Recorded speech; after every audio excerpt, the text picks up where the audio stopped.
In this video, I'm going to show you how to open up the hood on a 2010 Ford Escape.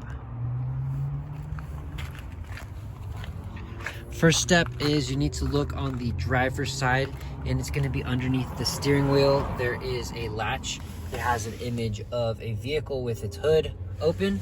Go ahead and pull this. This is a cable latch. So as you pull it, it's going to release the latch on the hood. So I'll pull it and you'll hear a click.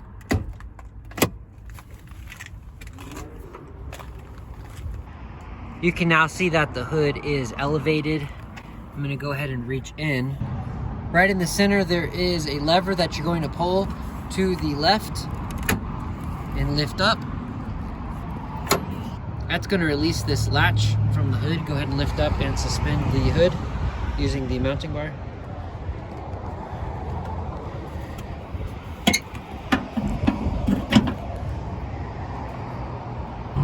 So now that it's open, I wanted to show you this.